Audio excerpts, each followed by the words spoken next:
सुप्रभात बच्चों। आज मैं आपको भाषा, लिपि और व्याकरण के बारे में बताने जा रही हूँ, जो कक्षा 5 से ली गई है और ये पाठ 1 है। बच्चों, आपने पिछली कक्षाओं में भाषा के संबंध में बहुत कुछ पढ़ा है। अब हम यह जानने की कोशिश करेंगे कि हम भाषा की आवश्यकता क्यों पड़ती है। हमें भाषा की आवश्यकता क्यों पड़ती है, इसकी जानकारी हम प्राप्त भाषा, लिपि और व्याकरण से करेंगे। प्रारंभ में जब भाषा नहीं थी, तब मनुष्य अपने विचारों एवं भाव को संकेतों के द्वारा एक दूसरे तक पहुंचाता था। प्रारंभिक अवस्था में मनुष्य जंगल में तेज हवा के चलने से पेड़ों की आवाज़, पशु पक्षियों की आवाज़ तथा नदी झरनों की ध्वनियों को सुनता था। दूसरी तरफ धीरे धीरे अपनी आवश्यकताओं को, संवेदनाओं को व्यक्त करने के लिए वह पत्थरों, चट्टानों, पेड़ों के तनों तथा जमीन के ऊपर कुछ चिन्हों एवं संकेतों को बनाने लगा। अब वह इन संकेतों की सहायता से अपने विचारों एवं मनोभावों को एक दूसरे तक आसानी से आदान प्रदान करने लगा।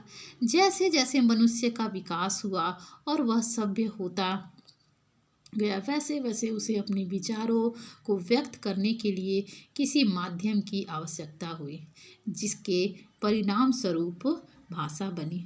तो इस भाषा, लिपि और व्याकरण में यह बताया गया है कि मनुष्य को जैसे जैसे अपनी भाषाओं को विकास करने की ज़रूरत पड़ी, वह वैसे वैसे वह अपने एक नए माध्यम की तलाश करने लगे और उन्हें एक नए माध्यम की आवश्यकता पड़ी, ताकि वे अपने विचारों को एक दूसरे के सामने व्यक्त कर सके, अपने बातों को एक दूसरे के सामने रख सके या फिर एक दूसरे के सामने अपने बातों को पहुंचा सके। भाषा की परिभाषा। भाषा वह साधन है जिसके द्वारा हमें अपने विचारों एवं भावों को दूसरे के सामने प्रकट करते हैं और दूसरों के विचारों एवं भावों को समझते हैं। भाषा की परिभाषा अगर हम सरल भाषा में जानें तो भाषा वह एक माध्यम है जिसके द्वारा हम अपने विचारों को, अपने भावों को एक दूसरे के सामने प्रकट करते हैं और उसे समझते और समझाते हैं अपने भावों के द्वारा या फिर विचारों के द्वारा, और दूसरे के विचारों एवं भावों को खुद भी समझते हैं। तो भाषा एक ऐसा साधन है जो हम अपने विचारों को, जिससे हम अपने विचारों को, अपने भावों को एक दूसरे के सामने प्रकट कर सके। भाषा के मुख्य 2 रूप होते हैं, जैसे मौखिक भाषा और एक लिखित भाषा। तो मौखिक भाषा वह भाषा है जिसे हम बोलकर एक दूसरे के सामने अपने विचारों को और भावों को प्रकट करते हैं।